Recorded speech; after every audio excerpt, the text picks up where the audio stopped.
Hello and welcome to Spectrum News at 12. I am Janice Cobham, coming to you live from Uyo, the capital city of Akwa Ibom State, Nigeria. Let's take a look at the headlines. President Tinubu reveals why he chose to unify exchange rate, refused to take part in arbitrage. INEC to decide suspended Adamawa Rex faith as police concludes probe. Plus, France policeman charged over teens traffic stop death near Paris. We will bring you details of these stories and more in a moment.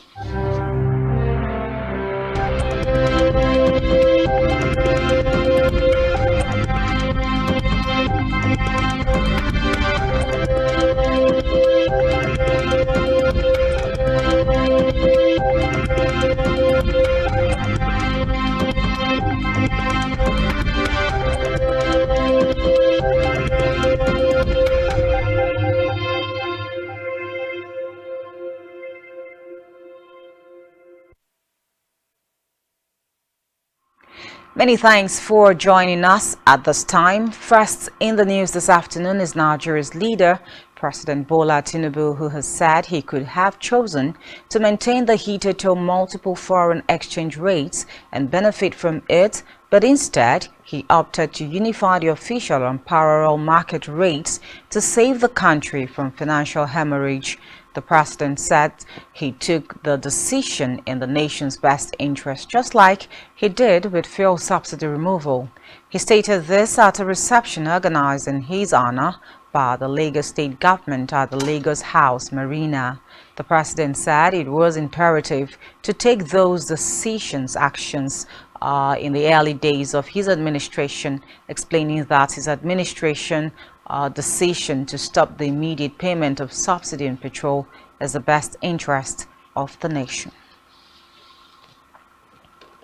And meanwhile, President Tinubu has said he is working to reform the nation's financial system and also ensure Lagos State Governor Sanwo-Olu for hosting him, and thanked other governors and dignitaries who came to honor him at the event. He vowed that he would operate an open-door policy and work together with the state governors to achieve true federalism in the nation, appealing for partnership with states government to rescue the nation and make it whole. Away from that, the federal government has said that it has so far saved about 400 billion naira as a result of the removal of subsidy on premium motor spirit, popularly called petrol, since May 31, 2023. The operators in the downstream oil sector told newsmen that going by the revelation of the Nigerian National Petroleum Company Limited as regards the amounts being spent on previously on subsidy every month, Nigeria had now saved hundreds of billions after halting the subsidy regime in May. The oil dealers also stated that there was a high possibility for the cost of petrol to rise in July, going by recent floating of the naira against the United States dollars by the federal government. Recall that the Central Bank of Nigeria unified the country's exchange rates into the investors and exporters window on June 14, 2023, allowing market forces to determine the exchange rate. On electoral matters now, and in a separate development, the Independent National Electoral Commission (INEC) says it will soon take action on the case of suspended Resident Electoral Commissioner (REC) in Adamawa State, Hudu Yunusa Ari. INEC National Committee Koye also said the electoral umpire has enough proof to establish a case against Yunusa Ari. Recall that Yunusa Ari had caused controversy after the supplementary election in Adamawa on April 15, 2023, when he announced Aisha Binani Dahiru of the All Progressives Congress (APC) as the winner of the dramatic poll, while the collation of results was ongoing. The situation prompted INEC to nullify Yunusa Ari's decision and suspended him, while the then President Muhammadu Buhari ordered a full investigation on the electoral commissioner and the security personnel that were around him when he made the declaration. Meanwhile, the Independent National Electoral Commission (INEC) has denied wasting taxpayers' monies following its inability to upload all the February 25 presidential election results on its result viewing portal IREV. In an interview, the INEC spokesman Festus Okoye said it is wrong to suggest that the electoral body wasted taxpayers' money. Okoye explained that the bimodal voter accreditation system (BVAS) was successfully used for voter accreditation and result upload for the polls. He urged Nigerians not to judge the electoral umpire as a result of the challenge the commission experienced in the upload of the presidential elections. In a separate development, Rear Admiral Olusoya Bankole, formerly the Director of Logistics, Defense Space Administration, has been appointed as the Chief of Communication and Information Technology in the Navy. The appointments come after the assumption of office of the Acting Chief of Naval Staff, Emmanuel Ogala, who was recently appointed by President Bola Tinubu. Meanwhile, Rear Admiral Ibrahim Deru, formerly Director of Project Implementation, Monitoring and Evaluation Directorate, Naval Headquarters, is now the Chief of Defense Civil Military Corporations, Defense Headquarters, while Rear Admiral Kennedy Izeta, formerly Director of Project Monitoring, Defense Headquarters, resumes as the Chief of Administration, Naval Headquarters, amongst others. In another development, the Christian Association of Nigeria has condemned the killing of a butcher in Sokoto, Usman Buddha, by religious extremists who allegedly accused him of blasphemy. CAN called on government to ensure the protection of all citizens' rights, regardless of their religious affiliations.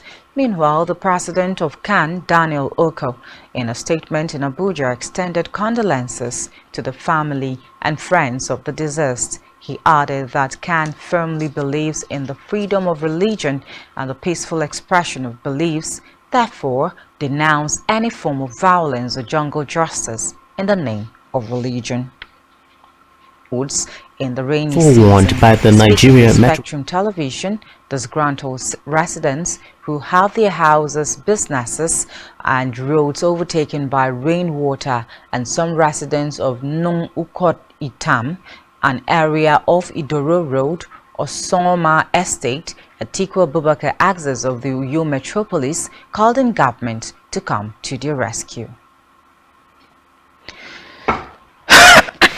With more rains expected this year in heavier and more consistent torrents, as forewarned by the Nigeria Meteorological Agency, citing a high risk of flooding in most parts of the country, Spectrum TV News visited some parts of Uyo metropolis to weigh the state's preparedness for the coming rains. Sights and scenes suggest that the state might grapple with flooding issues in some areas if nothing decisive is promptly done to address the pressing need. No car can pass it because of the water that is there, but in dry season they can flow very well. But for now, there's no vehicle that can pass there. If you go down there, the water down there can stop you either by your chest or below your chest. You can see the flood waters. It covers this entire place. There are some houses in there that have fallen down. The water has swallowed it. I have protected my house and had to protect it using double fence reinforcement. And this place has been like this every rainy season. It has been challenging, and anytime it's like this, it's always very high. Number one, anytime it's like this, it's very difficult for us. The government should look at this street. It has been long. We've been suffering like this for a very long time. They should just try and make a drainage or just look for a solution to this. Like the way this road is now, it's very difficult for us to go out to our work or to our school.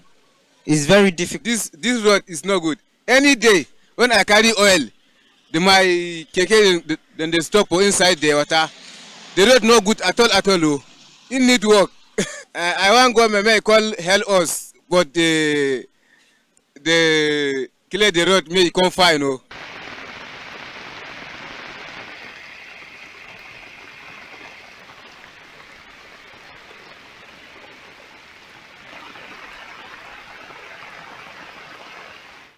In Africa now, Tanzania has lifted a ban on nighttime on upcountry bus travel that was imposed decades ago.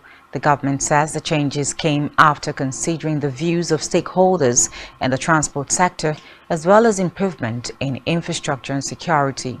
While announcing the move in Parliament, Prime Minister Kassim Majaliwa said the ban was imposed in to establish a procedure to be followed by the owners and drivers of passenger buses who intend to travel or transport passengers at night. And still in Africa, South Africa authorities have said that at least 7 people are reported dead from floods in South Africa's KwaZulu-Natal province, with the death toll expected to rise. According to the provincial authorities, at least 70 homes have been destroyed and more than 150 people left homeless.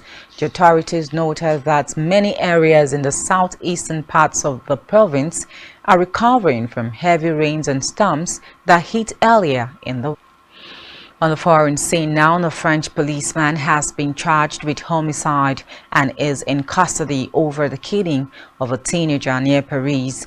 Reports say the 17-year-old named Nahel M. was shot at point-blank range as he drove off and crashed soon afterwards. Anger at his killing has sparked violence across the country. A march led by the boy's mother was marred by clashes. In a third night of unrest, protesters were arrested in Lille and Marseille in the town of Natare, where the teenager was killed. A huge fire engulfed the ground floor of a building where a bank is located. Transport services have also been disrupted, and the cities of Lille. Russian-backed officials have shown that multiple explosions hit the occupied port city of Berdyansk in Ukraine's southeastern Zaporizhia region today. The Ukrainian city administration in a post said there were 11 explosions in Berdyansk and fire and detonations in the airport caused by Russian air defenses downing missiles fired by Ukraine. He said the explosions were the air defense which successfully repelled the attack on the outskirts of the city. And still to come in the news, MPFL 2023.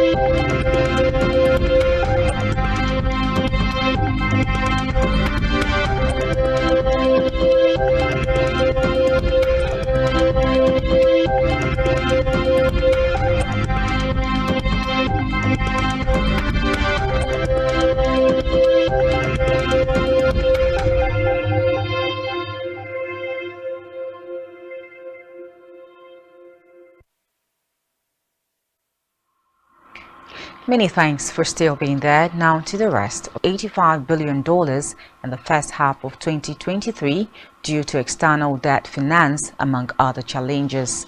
The CBN revealed in its figures and movement on foreign reserves that the reserves, which commenced January 3, 2023 as $37.07 billion, fell to $34.22 billion as of the end of June 26, 2023.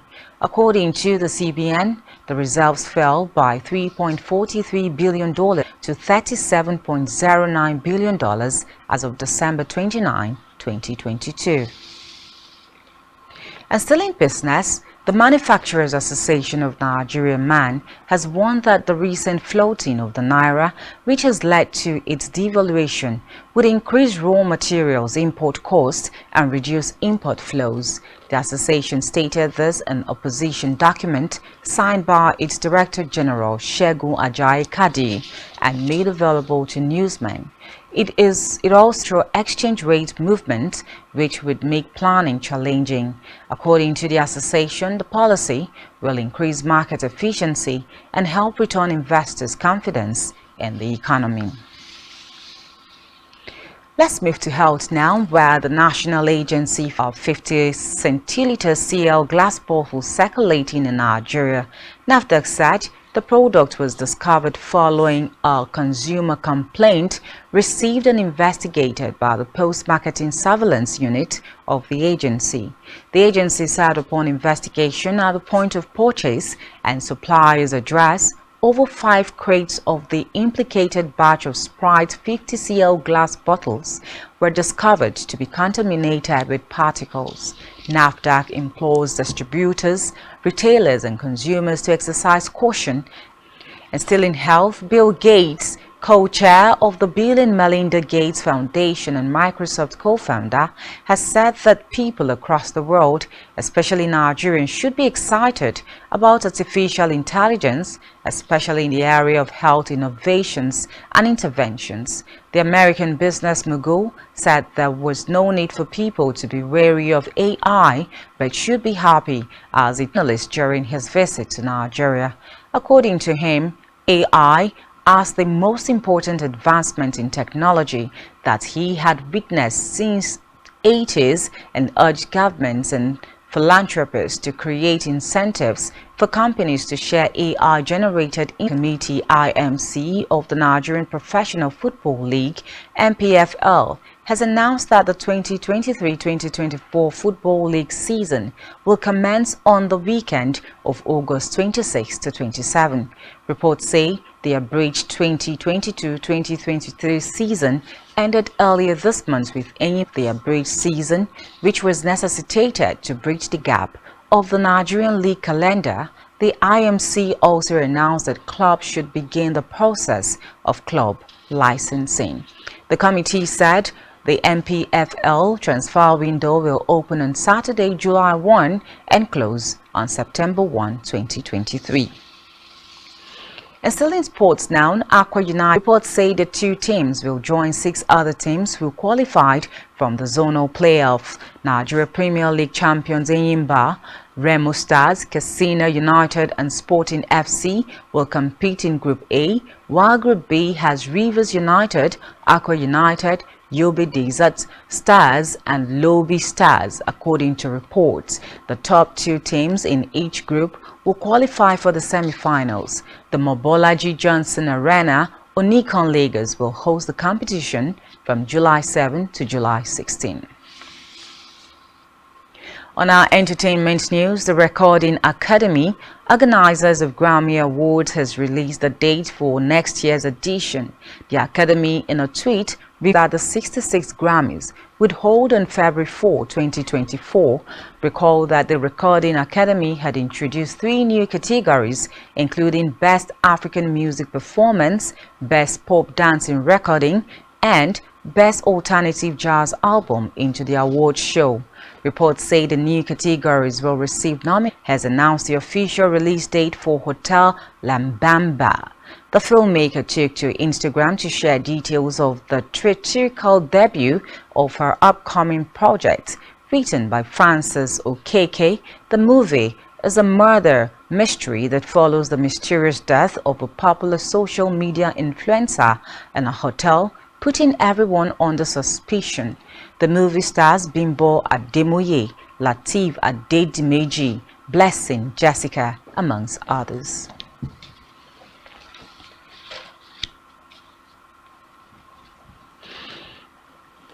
And that's all we have for you at this time. Do well to follow us across all our social media platforms and ensure to subscribe to your YouTube channel, all of which you can find on our website as